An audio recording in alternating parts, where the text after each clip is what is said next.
आप सभी को नमस्कार। हमारे बीच में भारतीय जनता पार्टी के सीनियर नेता, फॉर्मर यूनियन मिनिस्टर और करंट लोकसभा एमपी रविशंकर प्रसाद जी मौजूद हैं। ये आप सभी को बंगाल में हो रही गतिविधियों पर संबोधित करेंगे।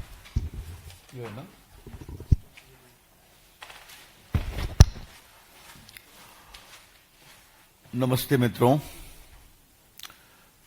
जैसा बताया मिस्टर भंडारी ने कि एक बहुत ही गंभीर विषय पर चर्चा करने के लिए पार्टी के राष्ट्रीय मंच से मैं आपसे बातचीत कर रहा हूं। आजाद भारत में बंगाल में जो हुआ वो आज तक नहीं हुआ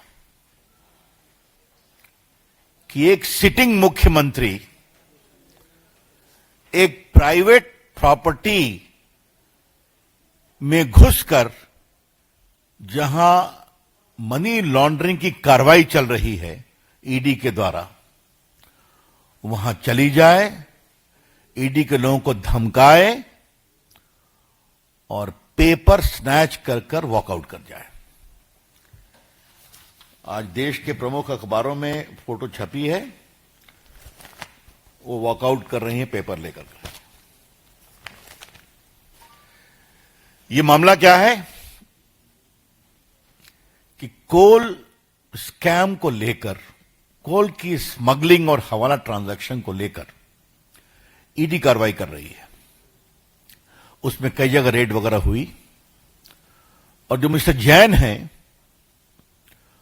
उसके कंसल्टेंसी फर्म के बारे में यह शिकायत आई कि करोड़ों रुपए का ट्रांजैक्शन यहां से हुआ है।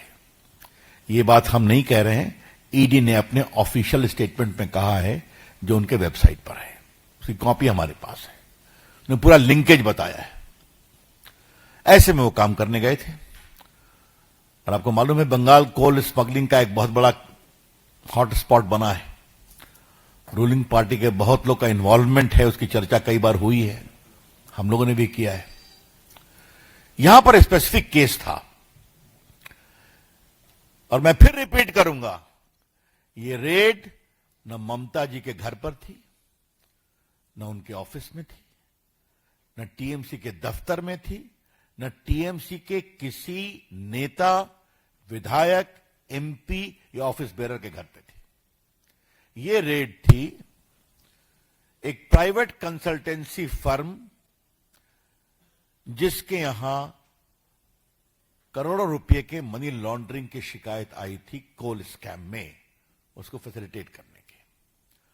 और ये मैं फिर कह रहा हूं, ये मैं नहीं कह रहा हूं, ये बाकायदे उनके स्टेटमेंट में है जो उनके वेबसाइट पर है। आपको वो कॉपी हम दे देंगे प्रेस के बाद। ऐसे में ममता जाती हैं, वो सिटिंग चीफ मिनिस्टर है और समाचार पत्रों में यह भी लिखा हुआ है जैन का घर कहां है। गाड़ी छोड़ती हैं और फ्लैट में घुसती हैं, उनके पुलिस कमिश्नर जाते हैं, पुलिस अफसर जाते हैं और वहां ईडी के लोगों को हड़काते हैं और ये बहस करती हैं और कागज छीन करके लेके चली आती हैं। उनका आचरण नहीं अमर्यादित, असंवैधानिक, शर्मनाक है, लेकिन लोकतांत्रिक मर्यादाओं का उन्होंने तार तार कर दिया है।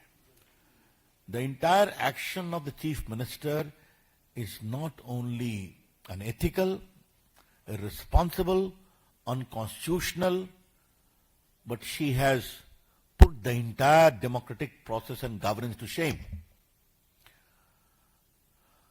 मुझे याद आता है कि आज वो मामला भी है, आपको मालूम है कि लालू प्रसाद के खिलाफ दिल्ली कोर्ट ने चार्ज फ्रेम कर दिया, वो लैंड फॉर जॉब स्कैम में, और कहा है कि वो सिंडिकेट चला रहे हैं। जब चारा घोटाले की लड़ाई हम लोग बिहार में लड़ रहे थे, स्वर्गीय सुशील मोदी और हम, बड़ी लड़ाई थी, रेड हुई थी, लालू जी गिरफ्तार हुए थे। लेकिन एक बात मैं कहूंगा, कभी लालू जी या राबड़ी जी ने सीबीआई के दफ्तर में रेड करने की नहीं सोची थी? बात को समझिए जो मैं कहना चाह रहा हूं। तो ये तो कमाल हो गया ना। ममता जी, आपको घबराहट क्यों है? The BJP would like to ask madam Mamata ji, what is your linkage with that consultancy firm? आपको इतनी घबराहट हो गई? वो तो कंसल्टेंसी फर्म कई का काम करती है। लेकिन अगर घोटालों की जांच हो रही है, कोल स्कैम की जांच हो रही है, तो आपको इतनी परेशानी क्यों है? यह हमें बात समझ में नहीं आती। एक शब्द में कहूंगा, there is a lot of suspicious circumstances surrounding. Mamata ji एक सीनियर नेता है ना, 10 साल से मुख्यमंत्री है, 15 साल से, 14 साल से केंद्रीय मंत्री भी रही हैं, तो गवर्नेंस समझती हैं। ये क्या है? तो अगर ममता बनर्जी सारे नियमों, कानून, लोकतांत्रिक मर्यादा को तार तार करके गई हैं, तो वहां कुछ बहुत सेंसिटिव था जिसको निकालना जरूरी था। I repeat, there is a lot of suspicious circumstances surrounding the whole, I would say, barbaric action of Mamta ji. She is CM for 14 years,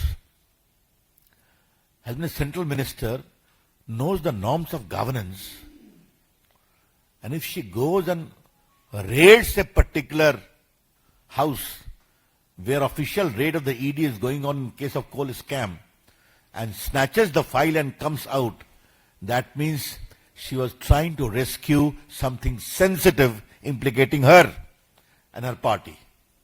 और क्या कहा जाए? इसका इन्फरेंस और क्या हो सकता है?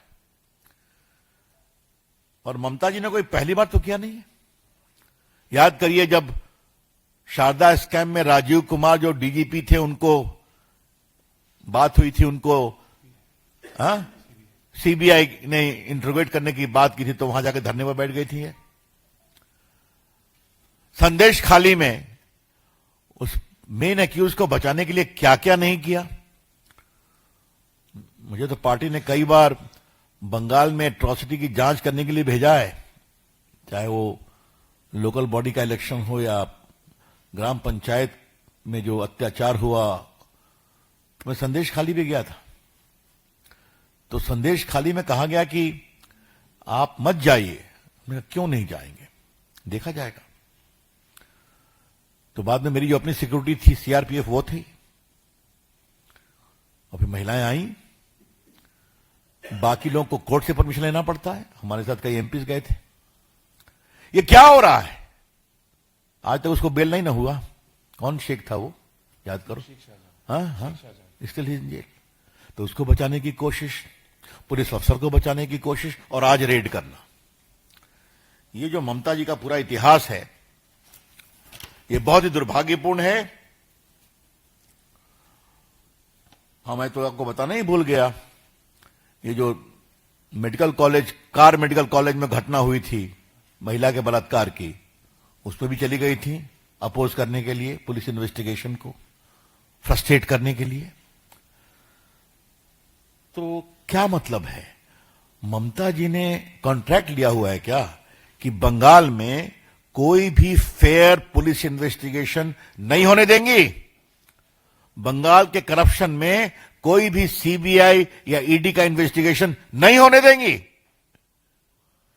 क्योंकि हर जगह उनके सिस्टम के पांव हैं। और मैं क्या कहूंगा, everywhere there is a footprint of Mamata जी's ecosystem implicating all of them. Therefore, there is a scare. हम इसकी बहुत भर्त्सना करते हैं। आज हमारे पास ये पूरा लिस्ट है। संदेश खाली, उसके बाद कैटल स्मगलिंग, अनुव्रत मंडल, दूरे ration scheme, बोगटुल massacre, Hanskhali rape case, Alapan Bandyopadhyay case, Narada scam, ये सारा हमारे पास पड़ा हुआ है। लेकिन आज की जो घटना है, बीजेपी की ओर से हम ममता जी की भर्त्सना करते हैं। We condemn outright the utterly irresponsible conduct of Mamata ji. और कानून के छात्र के रूप में हम कहना चाहेंगे यह अपराध भी है। It is a penal offence कि जहां भ्रष्टाचार के खिलाफ जांच चल रही है वहां जाके जांच को रोकना और फाइल को छीन करके बाहर निकलना। Mamata ji is guilty of serious penal offences. बड़े आपराधिक कानून से उनका वो अब उसके अभियुक्त बनना चाहिए। अब मामला आज कोर्ट में सबों ने गए हैं, बातें चलेंगी, लेकिन प्राइमा फेशिया उनका जो कंडक्ट है और अभी तक इतना विस्तार से छपा है, ममता जी ने अभी तक इसको कॉन्ट्राडिक्ट भी नहीं किया है कि मैं नहीं गई, मैं गाड़ी से उतरी, पूछा और सीधा घुस गई। तो पार्टी की ओर से हम इसे बहुत ही कंडेम करते हैं मित्रों। एक खाली आपको बात कहना है कि आज जो लालू जी के ऊपर जो चार्ज फ्रेम हुआ है, मैं उसकी एक ही बात कहना चाहूंगा आपके लिए। The court finds on the touchstone of suspicion there existed an overarching conspiracy by Lalu Prasad Yadav towards using public employment as a bargaining chip for receiving immovable property for his family, daughter, wives and sons. तो ये हाल है और इनके बारे में मैं एक ही बात कहूंगा कि कहीं तो फुल स्टॉप करते लालू बाबू। लालू प्रसाद को चारा घोटाले के 4 अलग अलग केसों में 32.5 साल की सजा हुई है, 32.5 years। Bitumen scam, selling the property, land for job scam. तो कितना स्कैम करेंगे लालू बाबू, क्या मतलब है इसका? तो खैर, तो एक कहावत है, law will catch you up, वही हो रहा है। That's all, friends, from my side. I'm open to questions. Mohit, Times Now. Today we saw that now the TMC MPs went to Karnataka Bhavan. They were protesting against the Home Minister, saying that ED is being used as a political tool. They have made it Home Minister versus Mamata Banerjee and the TMC. How do you see this? What else they will do?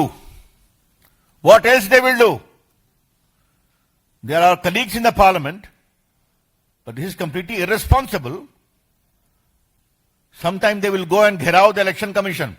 Huh? Now they are going to the Home Minister. That means the honorable members of parliament of the TMC are becoming the front soldiers to conceal corruption of TMC. यही है क्या? संजय जी।